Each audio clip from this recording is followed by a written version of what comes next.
Hello everyone. In this lecture, we can start the estimation of consolidation settlement. Okay. So let's have a discussion for settlement. Settlement in or of settlement of footing. Okay. So this actually we want to discuss. Very important thing. Settlement of footing means settlement of soil, not the structural settlement of footing. Understood? For example, if I tell you this is the footing, okay, this is the ground surface. So this footing gets settled something like this.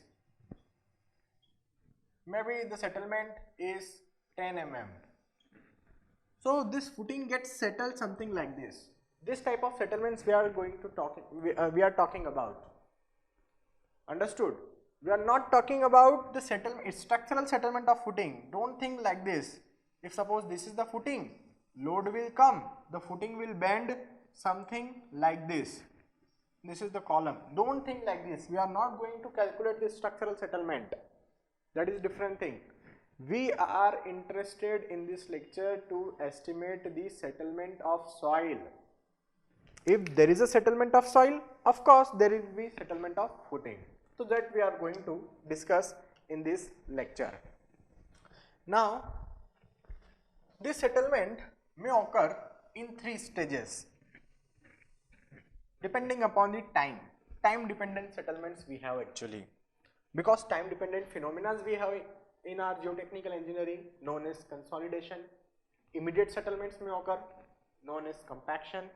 So here we have total 3 type of settlements. First I will write total settlement will be equal to SI plus SP plus SS. 3 types of settlement we can have. SI is the immediate settlement. Immediate settlement. It is also called elastic settlement.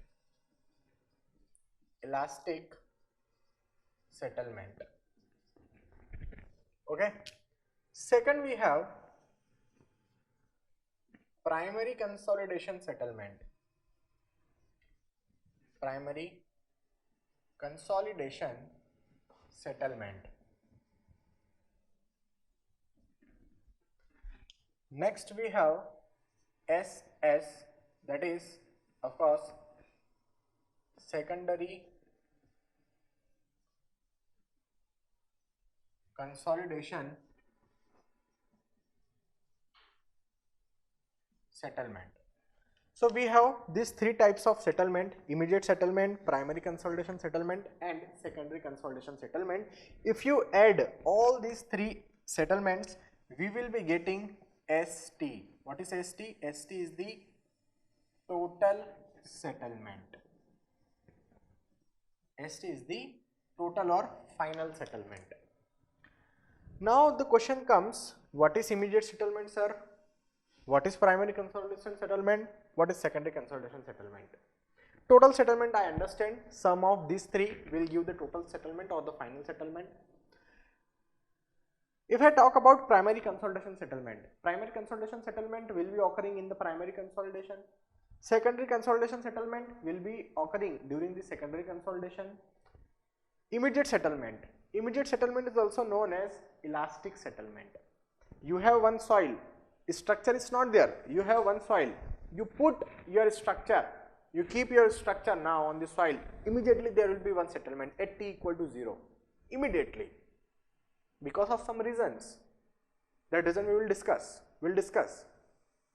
So once you apply the load on your soil, maybe external load, maybe the load due to the structure, the soil shows sudden settlement, no time lapsed, sudden t equal to 0, just put the load, you will get the some value of settlement. That settlement we call elastic settlement or immediate settlement. First immediate settlement will occur always. After that the picture comes of primary consolidation. Primary consolidation takes infinite time. So in this period the settlement which is occurring, and after the completion of primary consolidation the net settlement which is occurring due to primary consolidation is SP. Then secondary consolidation will start, and after the ending of secondary consolidation again some value of settlement will be getting, that will be called secondary consolidation settlement. All these three settlements will be added and the final settlement we can estimate. This final settlement will not occur immediately. This final settlement will occur after infinite time. This will be the final settlement because primary and secondary are time dependent.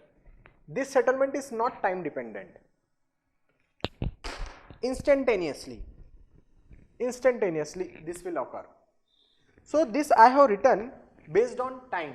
At t equal to 0 this will occur, at t is equal to infinite this will occur, after primary consolidation means after infinite time this settlement will occur.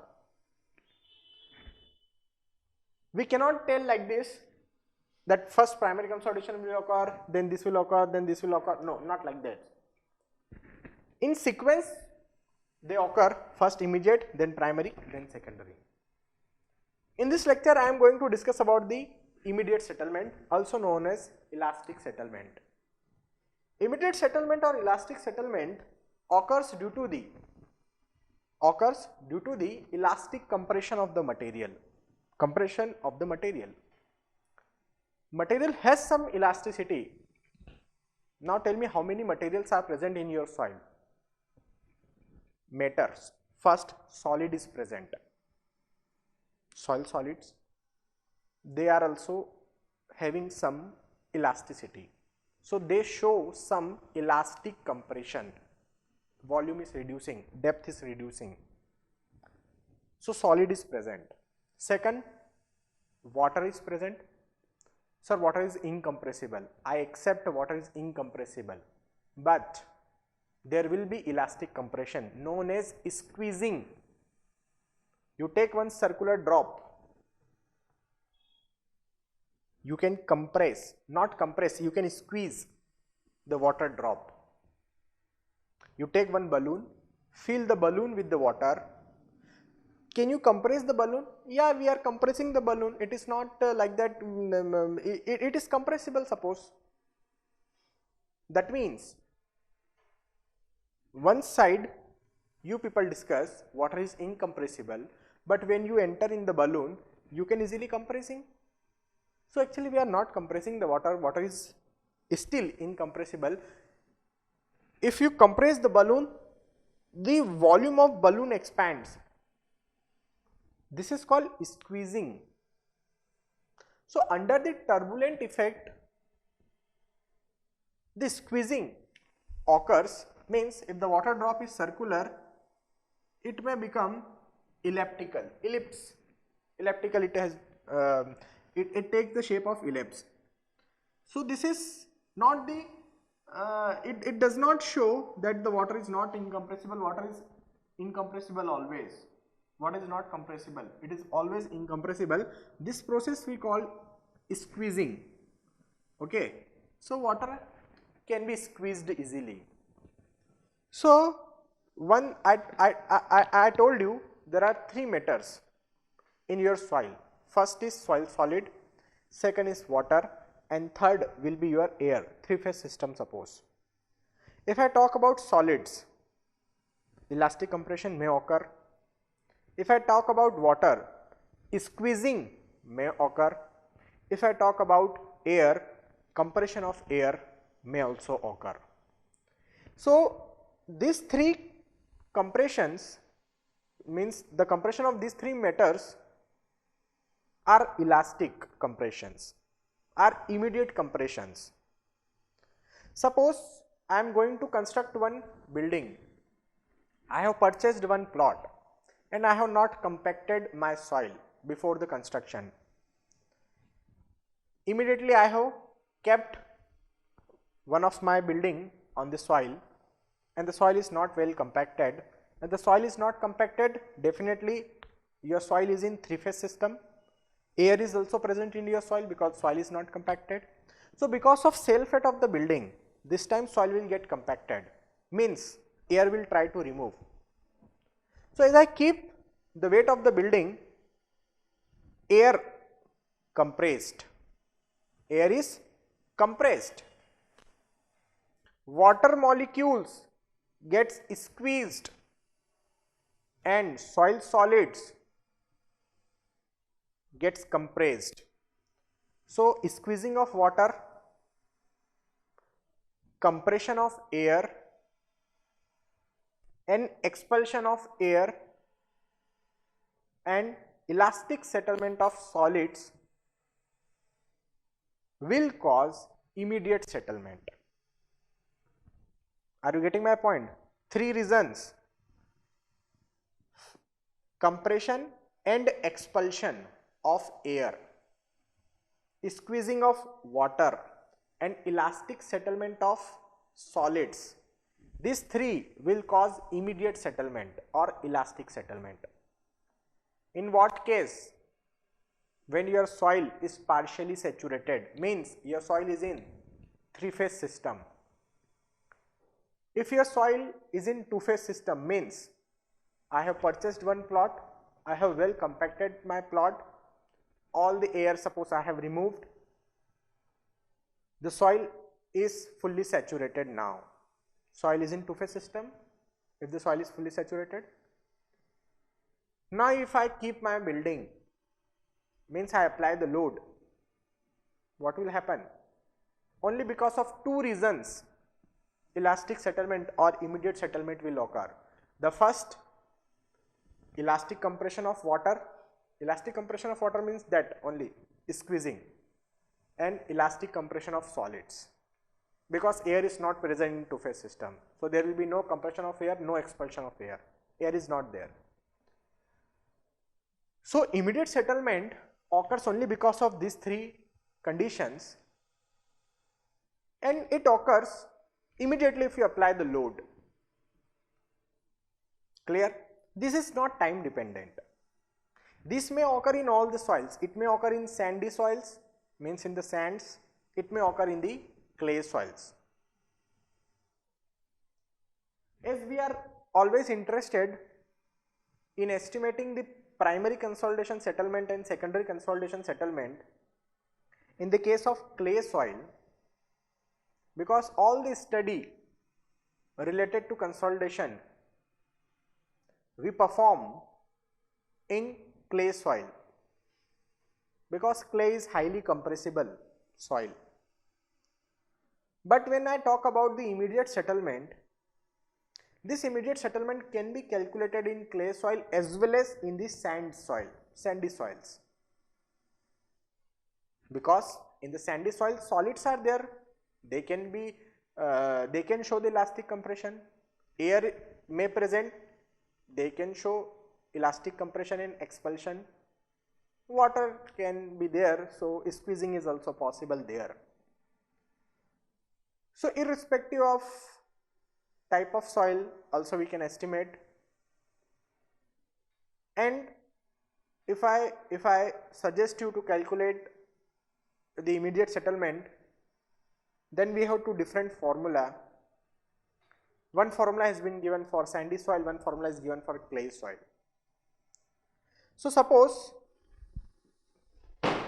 whatever theory I have discussed, that I have written here about the immediate settlement in partially saturated soil, it is due to the compression and expulsion of pore air and elastic deformation of soil solids and water. In saturated soil, it is due to the elastic compression of solids and water and due to squeezing of water under the turbulent condition. Means this condition indicates your soil is not compacted, you are directly applying the load on your soil, means you are directly constructing the structure, and this condition indicates you have compacted your soil, air is not present, your soil is well compacted, air is not present and the soil is fully saturated. That time if you put your structure in soil, then this condition may occur. So immediate settlements, that in this fashion we can discuss. Immediate settlement in the sandy soil also we can estimate. This is the formula. If I talk about the immediate settlement in the sand, this is the formula. H0 is the initial thickness of the soil. Sigma bar naught is the effective stress. Delta sigma bar, the additional pressure which is applied by the structure. CS is a constant, actually unitless parameter, 1.5 Cr by delta Cr divided by sigma bar naught. Initial effective stress. Here Cr actually is skin or I can say static cone resistance. The information regarding static cone resistance you will be getting in chapter number 6. We have some number of tests to determine the bearing capacity in the field. So among those tests, one test is static cone penetration test. So using that test or from that test, we people can determine this value, static cone resistance. One cone shape equipment we have and that is penetrated in the soil and the resistance offered by the soil is measured. That value of resistance we can use here, and of course it is in the terms of pressure, kilonewton per meter square, that we can put here and we can get this CS and we can put that CS here and we can estimate immediate settlement. Now the question comes, what is sigma bar? Sigma bar is the effective overburden pressure. Suppose this is the ground, this is your sandy soil. Here we want to calculate the immediate settlement. So where I should calculate? Here, here, here, here, here or here. Where? So immediate settlement you will be calculating at the mid depth, somewhere here. Average value it will show, that's why. So suppose the depth of sand layer is 10 meter, then we will be calculating the settlement at 5 meter. So whatever the value of settlement you will estimate from this expression, that settlement will be the settlement at this position. Mid layer settlement we can calculate here. So sigma bar is the effective stress on this layer actually. Okay, on this layer we have sigma bar. Suppose the depth is 5 meter, whatever gamma is there, gamma into 5, total stress minus pore pressure, like that you can calculate initial effective overburden pressure. So I have mentioned initial effective overburden pressure at the mid depth of the soil, mid depth of the soil. In the same fashion, delta sigma bar also you have to calculate. What is delta sigma bar? You apply one load or you construct one building. Because of this building, what is the stress? What is the additional stress on the same layer? That is your delta sigma bar. I will tell you how to calculate this delta sigma bar in the next lecture, next to next lecture. Okay, so don't worry about delta sigma bar. Sometimes direct values given in the exam, sometimes we have to calculate. I will tell you how to calculate. So I think this is clear to you. Okay, now case number 2, immediate settlement in clay. In clay we have this formula, QIB 1 minus mu square divided by ES, where ES is the modulus of elasticity. Of course it is in kilonewton per meter square. Mu is the Poisson's ratio, unitless. B is the width of footing, and many times what the student do the mistake, suppose they give the footing size 5 meter by 8 meter. What value will you put here in the place of B? Of course 5 meter. Some students they put 8 meter, they get the wrong answer. So width is always less than length, okay, in any condition. Now B is less than L, we can put the B here, influence factor. Q is the pressure. Q is the pressure at the base of footing. Whatever the pressure available at the base of footing, that we can consider here, and we can estimate the and we can estimate the immediate settlement.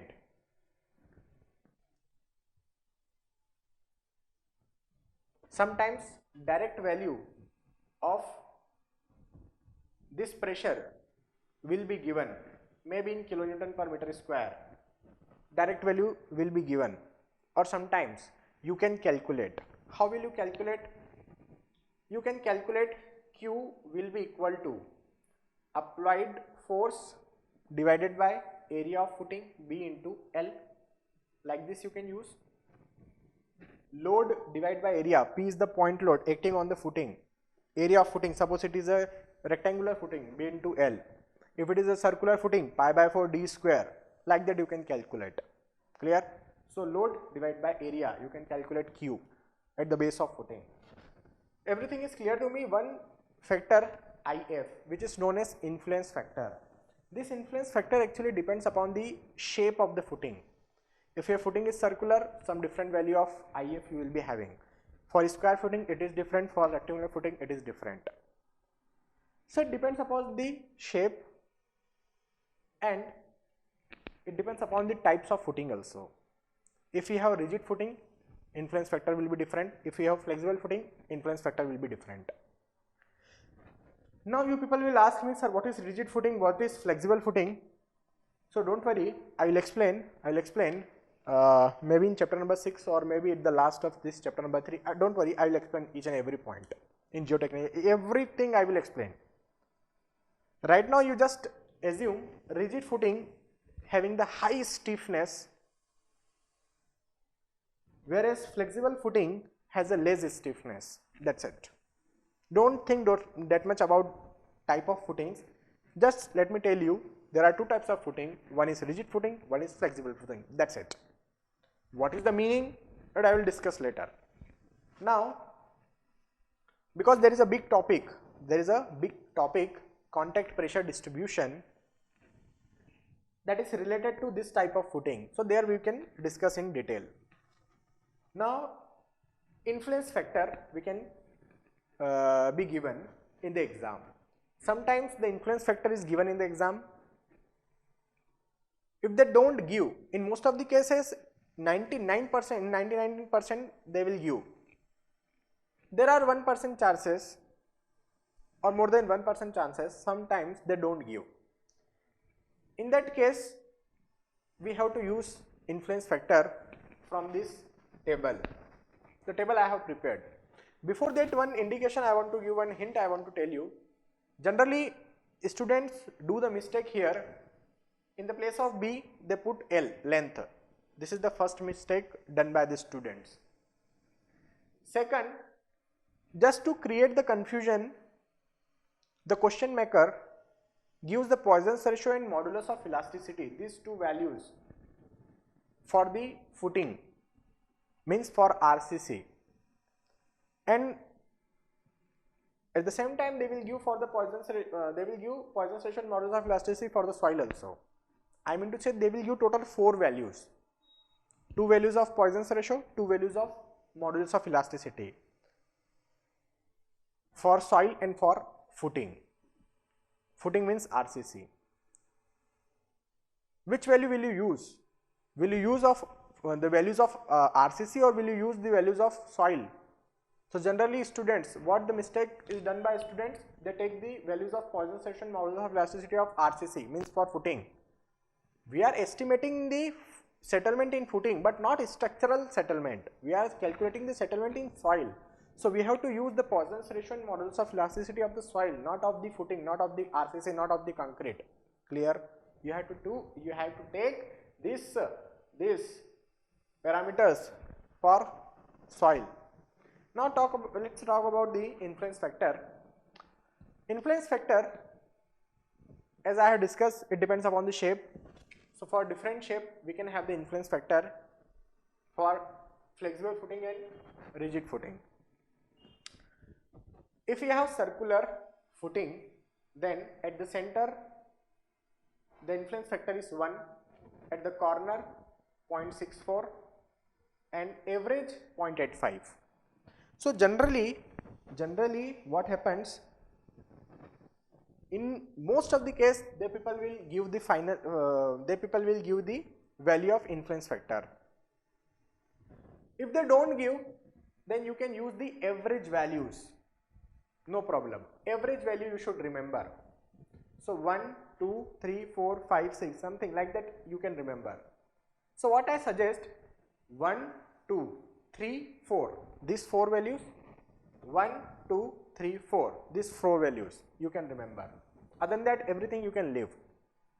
Because everywhere I am going to use the average values, 0.85, 0.95, 1.2, 1.3, 0.86, 0.82, 1.06, 1.2. This 8 values, if you can remind, then it's okay. You should remember these 4 values. Other than that, you can leave. For circular footing, what is the influence factor? 0.85. For square footing, 0.95. For flexible, and then 0.86 and 0.82 here, rigid footing. But in the case of rectangular footing, the influence factor depends upon the ratio of length to width. If length to width is 1.5, the value will be 1.20, like that. If length to width ratio is 2, the value will be 1.3. Okay. So in this pattern, we can have the different values of influence factor. So influence factor I have mentioned here, L by B ratio I have mentioned here, influence factor given for flexible foundation, and in this column the influence factors are given for flexible foundation. Clear? If you can remember these 8 values, it will be okay. If you don't memorize this, then also it is fine, no problem. In most of the cases they will give in the exam. Clear? So this is the immediate settlement in clay, this is the immediate settlement in sand, and this is the discussion based on immediate settlement, and that here we have discussed about the total settlement, which is the sum of immediate immediate settlement plus primary consolidation settlement plus secondary consolidation settlement. Clear? So in this lecture we have completed the discussion based on immediate settlement. In the next lecture we will discuss about the primary consolidation settlement, and then we can discuss about the secondary consolidation settlement. Clear? Thank you.